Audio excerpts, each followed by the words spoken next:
Muito bem. E vamos então ao primeiro tema de conversa desta tarde. O suicídio é uma questão sensível para todos nós, mas há quem tenha uma explicação diferente para ele.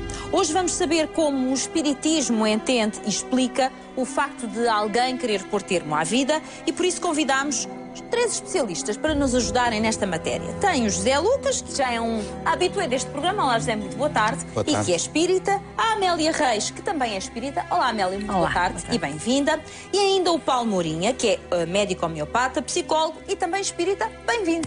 Boa tarde, Um Fátima, grande aplauso obrigado. para os 3. E eu vou começar aqui pelo José. Vou começar pelo José para lhe perguntar o seguinte. De que forma é que a doutrina espírita olha para o suicídio? De que forma é que olha? A doutrina espírita explica o suicídio como o fundo falso da vida, como diz um amigo meu que é jornalista. Nós estamos como se estivéssemos num teatro, num palco, abre-se um alçapão, pensamos que acaba tudo e passamos para outro palco. Então, com as experiências, enquanto as religiões tradicionais mostravam que acreditavam na vida para além da morte, a doutrina espírita veio demonstrar experimentalmente que a vida para além da morte é uma realidade e não uma crença. A partir do momento que foi demonstrado que é uma realidade, o suicídio deixa de ter sentido porque perde a sua valia. Quer dizer, o suicídio só teria sentido se o materialismo... Se fosse o fim. Aí sim era uma solução. A partir do momento em que se descobriu que a vida continua, portanto, não faz qualquer tipo de sentido porque o problema que levou a pessoa ao suicídio continua com ela, no seu íntimo, no mundo espiritual, agravado com o facto de o ter feito e todas as outras coisas que, entretanto, vamos falando. Oh, José, mas então, o José estava a dizer, o problema continua. Isso quer dizer que noutra dimensão, vamos dizer assim, continua de que forma? Esse espírito carrega... No fundo, aquilo que o levou a querer partir da vida, continua a carregar essas angústias, essas dúvidas, esse sofrimento? Sem dúvida. Aliás, muito mais acrescido. Imagina que, por exemplo, a Fátima Lopes vive em Faro e tem uma dívida muito grande e foge de Faro para Viana do Castelo por causa dos credores. Mas o facto de estar em Viana do Castelo continua com a sua dívida, com os seus problemas, claro, com o medo de ser encontrado. Portanto, com a agravante de estar longe da família, de não conseguir contactar com a família, de ser fugida da polícia, etc. Então, nós, seres espirituais eternos, estamos temporariamente no nosso corpo de carne. Quando nos matamos, nós continuamos a viver, apenas matamos o corpo de carne. E a pessoa que se suicida entra num processo de frustração muito grande, porque apercebe-se que afinal não morreu. O seu ato foi inócuo. E depois houve muitas vezes também os familiares a comentarem, a lamentarem a sua ausência, a dizerem porque é que tu fizeste isto, etc. E tudo isso causa-lhe um sofrimento muito grande. Além disso, o suicídio destrói ou provoca impactos no corpo espiritual, que é um corpo energético, que é a nossa matriz, que vai dar depois, amanhã, numa futura reencarnação, o molde para um futuro corpo. Daí que, em determinadas condições e dependendo da responsabilidade do espírito, possa também vir a afetar uma futura reencarnação, nascer com esta ou aquela deficiência derivada do ato que cometeu. Por exemplo, se eu porventura dei um tiro na cabeça, eu vou afetar as moléculas no corpo espiritual nessa zona. Eu posso, se tiver grande responsabilidade, nascer, por exemplo, com hidrocefalia, surdez, problemas. Ou seja, numa próxima mentais, encarnação, ser etc. uma pessoa que nasça com estes Exatamente. problemas. Não por castigo divino, mas como uma consequência de ter afetado o campo energético que serve de molde à futura reencarnação. E aí a pessoa vai ficar privada daquilo que tanto desejou fugir numa vida anterior, vai ficar privada dessa liberdade e vai aprender com a dor a valorizar aquilo que desperdiçou. E numa próxima reencarnação isso ficará marcado de tal maneira no seu íntimo que jamais se suicidará. Então, agora vou distribuir aqui um bocadinho, Amélia. Então isso significa que aquilo que nós fazemos hoje, aqui, conosco, de alguma forma, vai ter consequências para aquilo que se vai passar.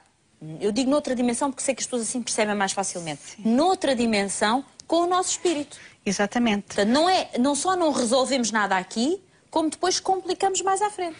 Complicamos porque ficamos com o peso do ato que praticamos, porque nós sabemos, socialmente falando, que está errado. Já por uma questão, digamos que, tradição familiar, desde dos primórdios, há qualquer coisa que fere a nossa sensibilidade quando pensamos que alguém acabou com a vida. Quando há tantos irmãos nossos que estão a lutar desesperadamente porque a sua vida continue. Portanto, isso já nos está no íntimo. Sabemos que alguma coisa está errada, mesmo que sejamos a pessoa mais ignorante do planeta. Sempre boliu connosco. E o que é que vai acontecer?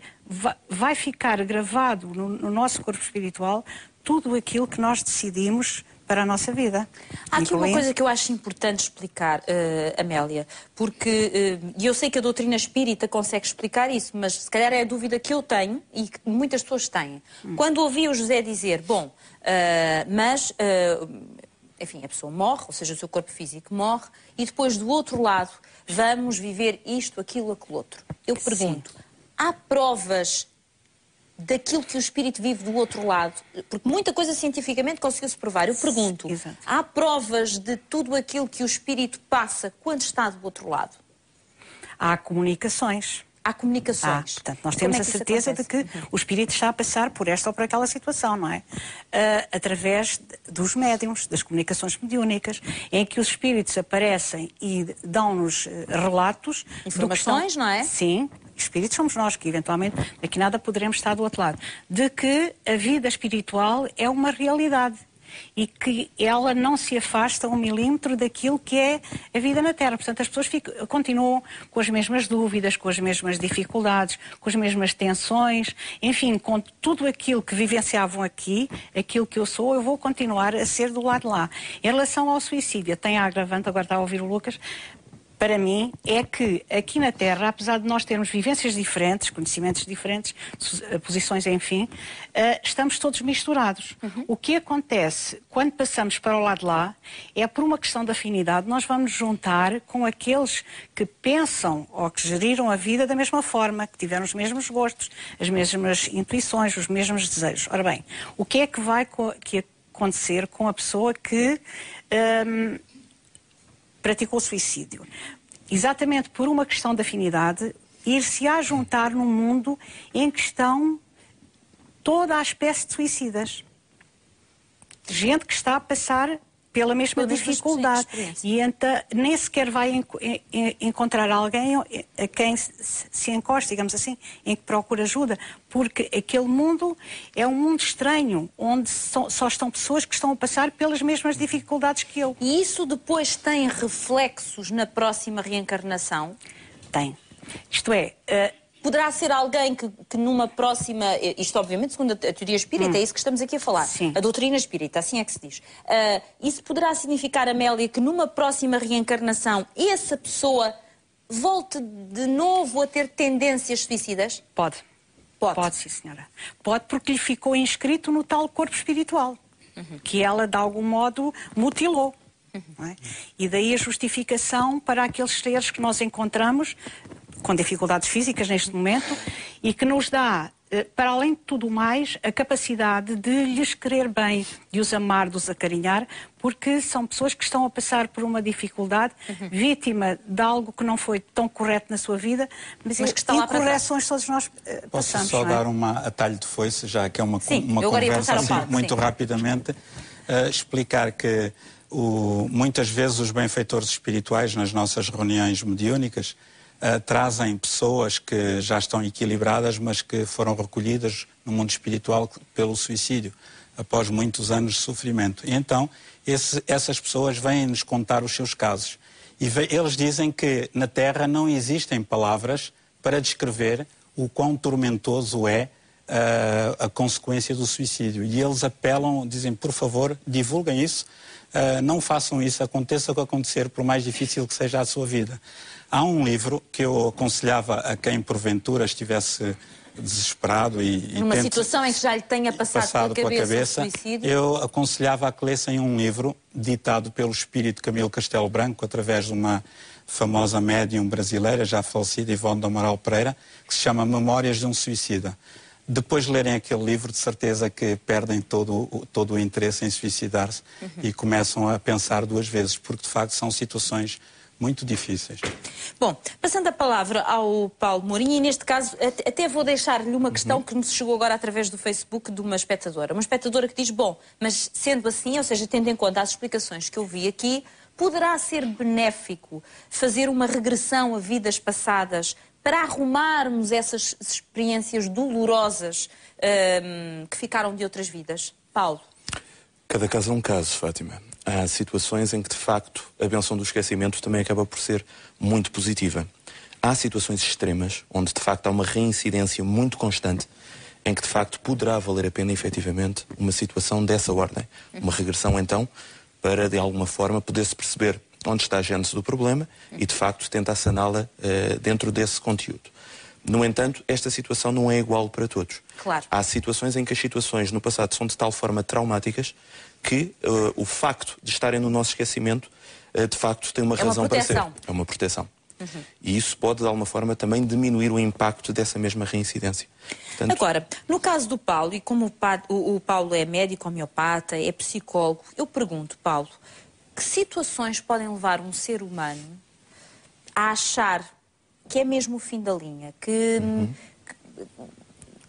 não vale a pena ficar cá mais tempo, que pior do que isto nunca poderá ser, o melhor é pôr fim à vida? Na sua experiência, e até porque é psicólogo, o que é que pode levar um ser humano a tomar esta decisão final?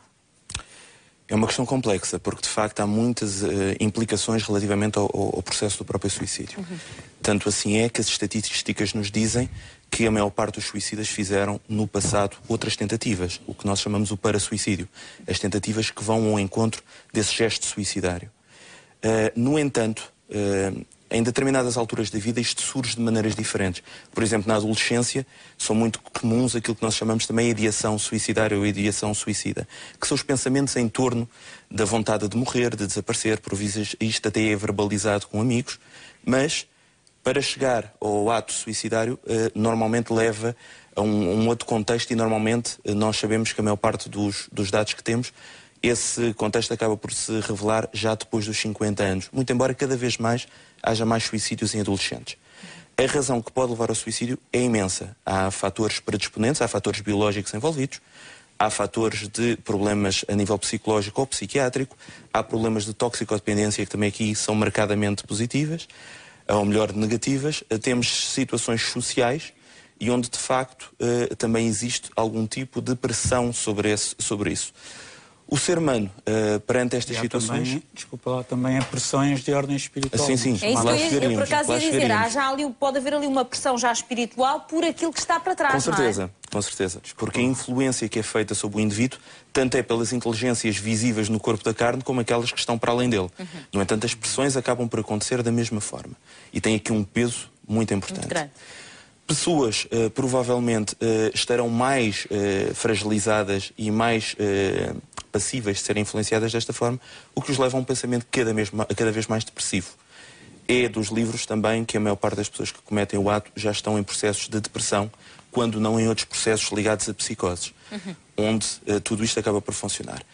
A maior parte das vezes, se formos analisar isto de uma forma mais racional e mais ampla, a maior parte das pessoas não deseja pôr termo à sua vida. É uma chamada de atenção. É uma vontade de sair do sofrimento. Exatamente. Que é uma coisa totalmente diferente. O chamar a atenção quer dizer, é um pedido de socorro, um pedido de ajuda para sair da situação em que se encontram. Já vamos saber, segundo a doutrina espírita, se existem espíritos maus ou não, mas temos aqui 3 pessoas que nos podem responder a isto e a muitas outras questões, que eu penso que este tema é um tema bastante interessante e que interessa com certeza a quem está a ver aí em casa. Já vamos continuar a conversa, dizia eu. Agora vou só aproveitar para lembrar aqui o nosso passatempo, não está esquecido de forma alguma.